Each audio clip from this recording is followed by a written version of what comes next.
கண்ணியமானவர்களே, அல்லாஹுவின் நல்லடியார்களே, நபிகள் நாயகம் ஸல்லல்லாஹு அலைஹி வஸல்லம் சொன்னார்கள், சலாம் சொல்வது கூட மனித நேயத்தின் முக்கிய காரணம் என்று சொன்னார்கள். அதே போன்று ஒரு முஸ்லிம் இன்னொரு முஸ்லிமுக்கு விருந்துக்கு அழைக்கிறான் என்று சொன்னால், விருந்துக்கு அழைத்தால் பதில் கொடுக்க வேண்டும் என்று சொன்னார்கள். அது மனித நேயத்தில் உண்டானது என்று சொன்னார்கள். நோய்வாய்ப்பட்டு விட்டால் பெருமானார் ஸல்லல்லாஹு அலைஹி வஸல்லம் போய் விசாரித்தார்கள். இறந்து விட்டால் அவனுடைய சபப உருவத்திலே நீங்கள் கலந்து கொள்ளுங்கள் என்று சொன்னார்கள். ஒரு முஸ்லிமோ முஸ்லிம் அல்லாதவனோ இறந்து போனால்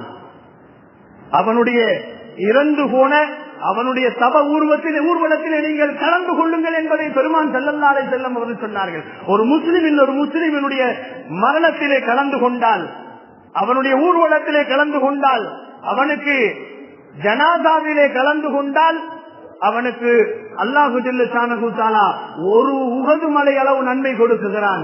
அவனுடைய அடக்க ஸ்தலம் வரை போய் கடைசி வரை அவன் கலந்து கொண்டால் 2 உஹது மலையுடைய நன்மைகள் கொடுக்கப்படுகிறது என்பதாக பெருமானார் ஸல்லல்லாஹு அலைஹி வஸல்லம் அவர்கள் ஹதீஸிலே சொல்லி இருக்கிறார்கள் என்று சொன்னால், ஒரு மனிதன் அவன் மரணித்து மண்ணுக்கு போகும் வரை அவனை மரியாதையோடு மதிக்க வேண்டும் என்பதாக சொல்லுகிறது இஸ்லாம்.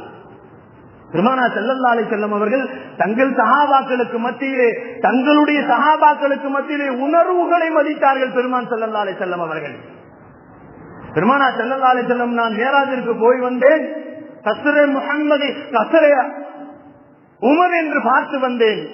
நான் மேராஜிலே சுவனத்திலே உமருடைய கோட்டை என்பதை நான் பார்த்து வந்தேன் சொர்க்கத்திலே. சொன்னார்கள் பெருமான் ஸல்லல்லாஹு அலைஹி வஸல்லம் அவர்கள். உமர் அலிலா கேட்டாங்களாம், அது எப்படி இருந்துச்சுன்னு உள்ள போய் பார்த்துட்டு வந்தீங்களான்னு கேட்டாங்களாம். உமர் ரோசக்காரர், அதனால் நான் போகவில்லை என்று சொன்னார்கள். மனிதனுடைய உரிமைகளையும் மனிதனுடைய உணர்வுகளையும் பார்த்து நடப்பது என்பது மனித நேயத்திலே இருக்கிறது.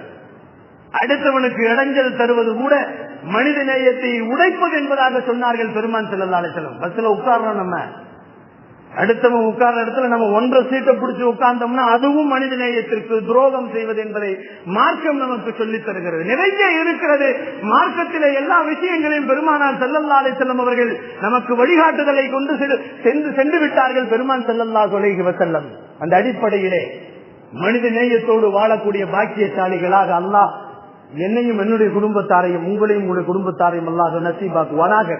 வாழும் காலங்கள் எல்லாம் காபாவிற்கு சென்று ஹஜ்ஜையும் உம்ராக்களையும் செய்யக்கூடிய பாக்கியசாலிகளாக, வாழும் காலங்கள் எல்லாம் எம்பெருமான் ஸல்லல்லாஹு அலைஹி வஸல்லம் அவர்கள் நினைவிலேயும் கனவிலேயும் கண்டுகளிக்கின்ற பாக்கியசாலிகளாக, வாழும் காலங்கள் எல்லாம் களிமாவோடு வாழ்ந்து களிமாவோடு நடந்து களிமாவோடு மடியக்கூடிய நல்ல பாக்கியசாலிகளாக உலகத்திலே வாழக்கூடிய உங்களுக்கும் உங்களுடைய குடும்பத்தார்